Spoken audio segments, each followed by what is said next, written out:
2 of 2024. The above bills are before the House. Lakshman Rao. అధ్యక్ష, governor ప్రసంగంపై మాట్లాడే అవకాశం కల్పించినందుకు మీకు ధన్యవాదాలు తెలియజేస్తున్నాను అధ్యక్ష. గవర్నర్ గారి 39 పేజీల ప్రసంగంలో 22 పేజీలు బటన్ నొక్కుడు లేక డీబీటీ.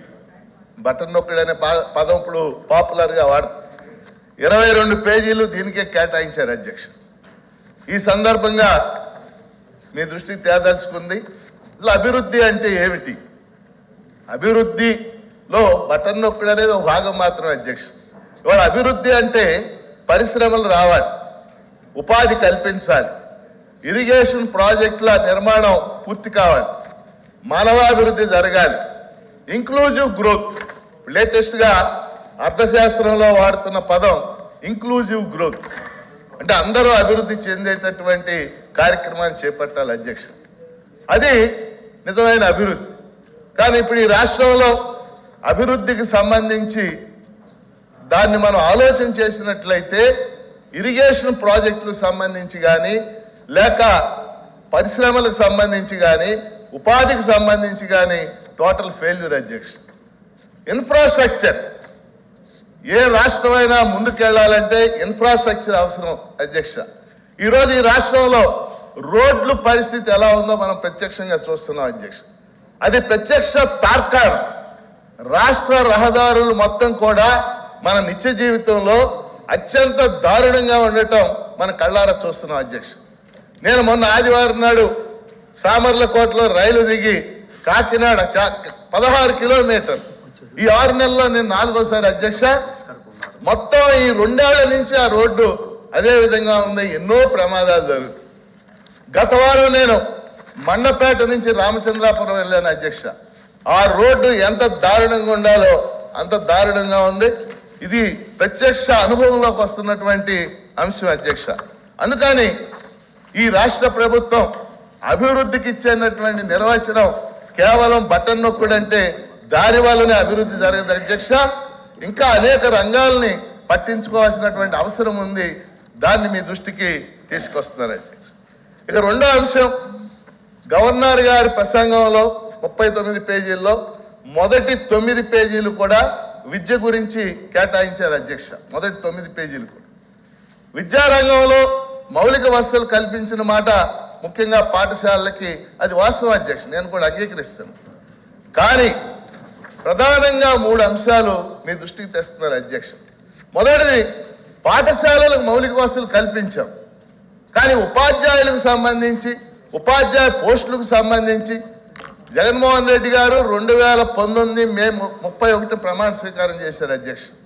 వారు పాదయాత్రలో ప్రతి చోట కూడా నేను అధికారంలోకి వస్తే మెగా డిఎస్సి నిర్వహిస్తామని చెప్పి, మెగా డిఎస్సి ఒక ఎమ్మెల్సీగా నేను ప్రత్యక్షంగా చూశాను అధ్యక్ష. డాక్టర్ వైఎస్ రాజశేఖర రెడ్డి గారు 2008లో మా ఎమ్మెల్సీలను కూర్చోబెట్టి నేను 52,000 పోస్టులతో డిఎస్సి ఇస్తున్నానన్నారు. ఆ రోజు వారు దాన్ని నిర్వహించారు. అది మెగా డిఎస్సి. ఈ రోజు ఈ రాష్ట్ర ప్రభుత్వం ఈ 4.5 ఏళ్లలో, ఇంకా 2 నెలల ఎలక్షన్, ఒక్క డిఎస్సి కూడా నిర్వహించలేదన్న. ఒక్క డిఎస్సి కూడా నిర్వహించలేదు సార్. నిన్న విజయనగరంలో బొత్స సత్యనారాయణ గారి సొంత జిల్లాలో 5,000 మంది నిరుద్యోగులు మాకు డిఎస్సి కావాలని పెద్ద ప్రదర్శన చేశారు అధ్యక్ష. ఎందుకు చెప్తున్నానంటే ఈ సభలో కూడా మంత్రి గారు హామీ ఇచ్చారు డిఎస్సి వేస్తాం.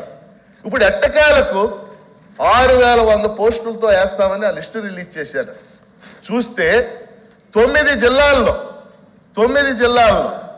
కేవలం అనంతపురం జిల్లాలో 4 పోస్టులు, హెచ్జిటీలకు సంబంధించి 4 పోస్టులు అధ్యక్ష. డిఎస్సి అనేది కేవలం టీచర్ పోస్టులు భర్తీయే కాదు, అది రాజకీయ అంశం కూడా. డిఎస్సి రాసే అభ్యర్థుల్లో 99% బీసీలు, ఎస్సీలు అధ్యక్ష. అగ్ర కులాలన్నీ సాఫ్ట్వేర్ ఉద్యోగాలకు వెళ్తా ఉన్నాయి. అనంతపురం జిల్లాలో 4 పోస్టులు అధ్యక్ష. నెల్లూరు జిల్లాలో 0, ప్రకాశం జిల్లా 0, గుంటూరు 0, వెస్ట్ గోదావరి 0, ఈస్ట్ గోదావరి 0. కేవలం 1756 ఎస్జిటి పోస్టులు ప్రకటిస్తే ఆ లిస్టులో 1650 కర్నూలు జిల్లాలో ఉన్నాయి అధ్యక్ష. కర్నూలు జిల్లా భర్తీ చేయాలి నేను కాదండి, కానీ మిగిలిన జిల్లాల సంగతి ఏంటి? ఈ నిరుద్యోగుల సంగతి ఏంటి? టీచర్లు లేకుండా నువ్వు ఎన్ని రంగులేసినా ఎన్ని వసతులు కల్పించినా ఆ పాఠశాల నడవదు అధ్యక్ష, మనందరికీ తెలిసిన విషయం. రెండోది ఏంటంటే అధ్యక్ష, పాఠశాలలు అభివృద్ధి చేశారు, గోడలు కట్టారు, మౌలిక వసతులు కల్పించారు, కానీ 2 అంశాలు ఆ పాఠశాలను దెబ్బతీసినాయి అధ్యక్ష. 3, 4, 5 తరగతుల్ని ప్రాథమిక పాఠశాల నుంచి హై స్కూల్ తరలించారు అధ్యక్ష. మీకు ఒక ఉదాహరణ చెప్తారు అధ్యక్ష. నేను అనకాపల్లి దగ్గర డోసూరు అనే ఊరు వెళ్ళాను అధ్యక్ష. మేము బడి కోసం బస్సు యాత్రను నిర్వహించాం పీడిఎఫ్ ఎమ్మెల్సీ. డోసూరు అనే ఊరు వెళ్ళాను అధ్యక్ష. సిరివెన్నెల సీతారామ శాస్త్రి చదువుకున్న పాఠశాల 1902లో పెట్టారు. వాస్తవంగా ఆ పాఠశాల చుట్టూ బ్రహ్మాండంగా ప్రహరీ గోడ కట్టారు. 26 లక్షలతో మౌలిక వసతులు కల్పించారు. ఆ పాఠశాలలో 36 మంది పిల్లలు ఉన్నారు, 1 నుంచి 5 దాకా. 3, 4, 5 తరగతులు తరలించడం వలన ఈ 36లో 26 మంది హై స్కూల్కి వెళ్ళిపోయారు అధ్యక్ష. ఆడ 10 మంది మిగిలారు. మేము వెళ్ళిన రోజు 6 ఉన్నారు పిల్లలు. మనం 26 లక్షలతో ఈ పాఠశాలకు రంగులు ఎందుకు వేసినట్టు, మనం ఎందుకు వసతులు కల్పించినట్టు? ఇలా కొన్ని వందల పాఠశాలలు ఉన్నాయి అధ్యక్ష. అంటే మన ఆలోచన లేకుండా, అది అధికారులు తప్ప మరి ప్రభుత్వం దృష్టికి వచ్చిందా, మంత్రుల దృష్టికి వచ్చిందో నాకు తెలియదు. అలాగే విద్యాశాఖలో జీవో నెంబర్ 117 అని ఇచ్చారు అధ్యక్ష, రేషనలైజేషన్. ఈ రేషనలైజేషన్ వల్ల ఉపాధ్యాయ పోస్టులు గణనీయంగా తగ్గిపోయినటువంటి పరిస్థితి. అందుకే నేను ఇక్కడ చెప్పదలుచుకుంది ఏంటంటే, విద్యారంగం పెరగాలి, పేద పిల్లలందరూ చదువుకోవాలి, ఇది ఆశయం గొప్పది అధ్యక్ష, మేము కాదంటాం. కానీ ఎక్కడైనా సరే భూమి మీద టీచర్కి ప్రత్యామ్నాయం లేదు అధ్యక్ష. ఇటీవల యునెస్కో ఒక నివేదిక విడుదల చేసింది. యునెస్కో కరోనా తర్వాత ట్యాబులు వాడుతున్నారు, ఫోన్లు వాడుతున్నారు. యునెస్కో స్పష్టంగా చెప్పింది ఏంటంటే, నో టెక్నాలజీ ఈ substitute for a teacher. Teacher అంటే విలువలు నేర్పుతాడు, క్రమశిక్షణ నేర్పుతాడు, సోషలైజేషన్ ప్రాసెస్ నేర్పుతాడు. అందువల్ల ఈ వేదిక మీద నుంచి మీ ద్వారా ప్రభుత్వానికి నేను రిక్వెస్ట్ చేసేది, డిఎస్సికి సంబంధించి మీరు పునరాలోచన చేయండి, దయచేసి పోస్టులన్నీ భర్తీ చేయండి, ఖాళీలను గుర్తించండి అని చెప్పేసి మీ ద్వారా కోరుతున్నాను అధ్యక్ష. అట్లాగే జాబ్ క్యాలెండర్కి సంబంధించి అధ్యక్ష, గవర్నర్ గారు ఎలాంటి ప్రస్తావన చేయలేదు. వాస్తవంగా ఈ ప్రభుత్వం అధికారంలో రాగానే సచివాలయాలు పెట్టి 1,30,000 ఉద్యోగాలు భర్తీ చేసింది అధ్యక్ష. దాన్ని ఆ రోజున మేమంతా కూడా అభినందించాం. కానీ అది గడిచిపోయింది, 4 ఏళ్ళు గడిచిపోయింది. సంవత్సరానికి 2 లక్షల మంది గ్రాడ్యుయేట్లు రోడ్డు మీదకి వచ్చేస్తారు. ఈ 4 ఏళ్లలో 7-8 లక్షల మంది కొత్త గ్రాడ్యుయేట్స్ వచ్చేసారు. కనుక మనం అదనంగా జాబ్స్ క్రియేట్ చేయాలి. కానీ గవర్నమెంట్ సెక్టార్లో కొన్ని ఉద్యోగాలు, అన్ని గవర్నమెంట్ సెక్టార్లో మనం ఇవ్వలేకపోవచ్చు. కొన్ని ఉద్యోగాలు, ముఖ్యంగా గ్రూప్ 1 లాంటి, గ్రూప్ 2 లాంటి ఎగ్జామ్స్, పబ్లిక్ సర్వీస్ కమిషన్ లాంటి ఎగ్జామ్స్, పోలీస్ ఉద్యోగాలు, వీటికి సంబంధించి చెప్పినంత మేరకు కూడా ఇంతవరకు భర్తీ చేయలేదు అధ్యక్ష. ఉదాహరణకు ఆనాటి హోంమంత్రి గారు, గౌరవ హోంమంత్రి గారు సుచరిత గారు 15,000 కానిస్టేబుల్ పోస్టులు భర్తీ చేస్తామని చెప్పారు అధ్యక్ష. 6,100 పోస్టులకి నోటిఫికేషన్ ఇచ్చారు. అది ఈ రోజుకి కోర్టులో అదే విధంగా కొనసాగుతున్నటువంటి పరిస్థితి అధ్యక్ష. అందుకని జాబ్ క్యాలెండర్కి సంబంధించి కూడా ప్రభుత్వం ఒక స్పష్టమైన నిర్ణయం ప్రకటించాలని మీ ద్వారా కోరుతున్నాను అధ్యక్ష. ఇక 4వ అంశం అధ్యక్ష, ఇరిగేషన్. నీటి పారుదల రంగం అత్యంత ముఖ్యమైనది, మీకు తెలుసు అధ్యక్ష. గవర్నర్ గారి ప్రసంగంలో ఒక 2 పేజీల్లో ప్రాజెక్టులు పూర్తి చేస్తున్నామని చెప్పారు. కానీ ఎలా పూర్తి చేస్తున్నారు? ఇవాళ ఉత్తరాంధ్ర సుజల స్రవంతి కానీ, రాయలసీమలో గాలేరు నగర్ కానీ, అంద్రీనీవా కానీ, మరి ప్రకాశం జిల్లాలో వెలిగొండ ప్రాజెక్టు కానీ, ఇవేవి ముందుకెళ్ళినటువంటి పరిస్థితి అధ్యక్ష.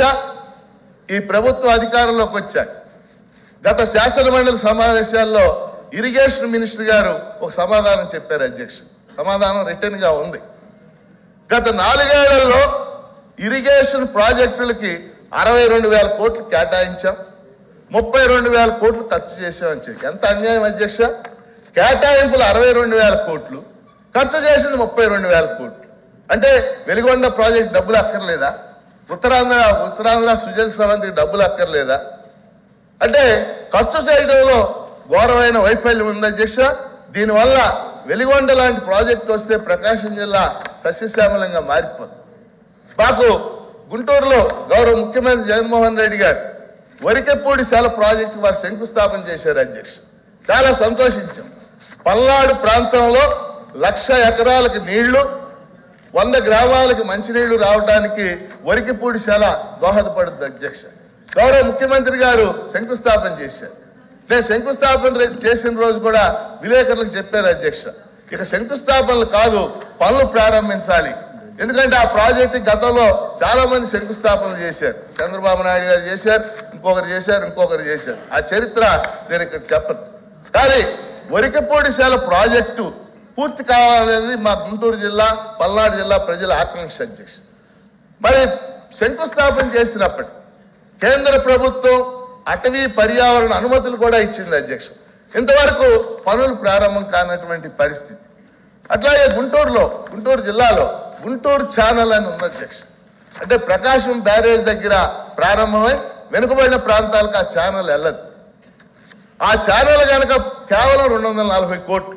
ఆ ఛానల్ పూర్తయితే దాదాపు 70 గ్రామాలకి మంచినీళ్లు, దాదాపు 1,00,000 ఎకరాలకి సాగునీరు వస్తుంది అధ్యక్ష.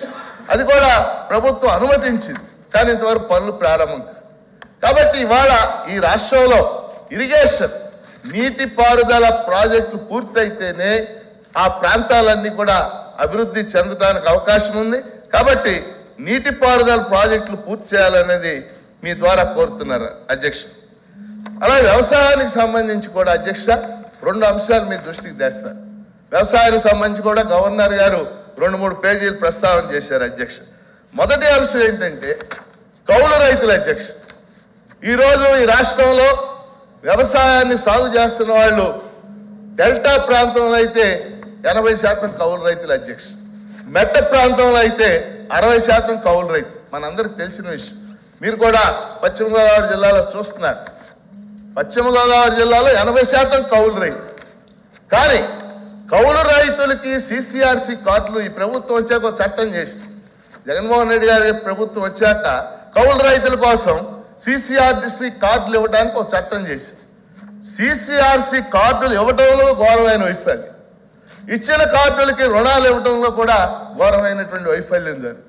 వాస్తవంగా మనం చేసే పంటల రుణమాఫీ కానీ, తర్వాత ఈ ప్రకృతి వైపరీత్యాలు వచ్చినప్పుడు మనం అందించే ఇన్పుట్ సబ్సిడీలు కానీ, ఇవేవి కూడా కౌలు రైతులకు అందటం వెళ్ళి యజమానుల అకౌంట్లలో పడతాం.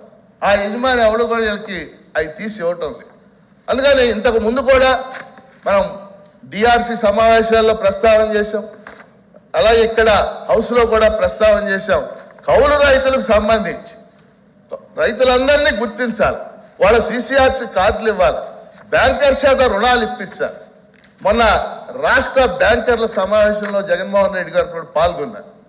ఆయన కూడా చెప్పాడు బ్యాంకర్స్ మీరు రుణాలు ఇవ్వాలి కౌలు రైతులకి. కానీ ఆచరణకు వచ్చేసరికి రుణాలు రానటువంటి పరిస్థితి.